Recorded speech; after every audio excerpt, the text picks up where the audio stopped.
దాన ధర్మాల వల్ల పుణ్యం కలుగుతుంది, దాన ధర్మాలు చేస్తే మోక్షానికి వెళ్తాం అనేటువంటి కాన్సెప్ట్ భారతదేశంలో ఉంది. కానీ శ్లోకం ఏం చెప్తుంది, శాస్త్రం ఏం చెప్తుందంటే నపుణ్యం దాన ధర్మశ్చ నకర్మశ్చ పుణ్యం భవేత్ నపుణ్యో ప్రాణధనశ్చ జగత్ పుణ్యం నాస్తి నాస్తి.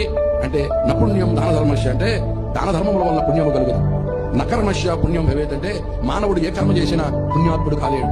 నపుణ్యం ప్రాణధనశ్చ జగత్ పుణ్యం నాస్తి నాస్తి అంటే దేవుడే వచ్చి మానవుల కొరకు ప్రాణదానం చేస్తే తప్ప మానవుల యొక్క పాపం పోయేది కాదు, మానవులు పుణ్యాత్ములు కాలేదు. ఖచ్చితంగా దేవుడే సృష్టికర్త దిగి రావాలి, వచ్చి మనందరి కొరకు ప్రాణము పెట్టాలి. అంతవరకు మానవుని యొక్క పాపము పరిహరింపబడే అవకాశమే లేదు. నువ్వు లోకంలో ఉన్న నదులన్నింటిలో మునిగినా, నీకు ఉన్నదంతా దానధర్మాలు చేసినా, నువ్వు తల కిందకి కాలు పెట్టి పైకి తపస్సు చేసినా, ఏమి చేసినా పాపాత్ముడు పుణ్యాత్ముడు అవడు. పాపాత్ముడు పుణ్యాత్ముడు అవ్వాలంటే పరమాత్ముడే దిగి రావాలి. అలా దిగి వచ్చి ప్రాణం పెట్టే సందర్భం నజరేయుడైన యేసు క్రీస్తులో జరిగింది. దేవునికి స్తోత్రం.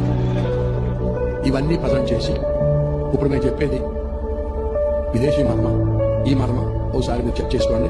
మారమని మేము ఎవరు చెప్పట్లేదు, దయచేసి ఎవరు మారదు కూడా ఒకసారి చెక్ చేసుకోండి. ఒకవేళ ఇదే కనుక నిజమైతే నీ గతి ఏంటో ఒకసారి ఆలోచించు. విజ్ఞప్తికే విడిచిపెట్టేస్తాను. దేవుడు దీవించను కాకని.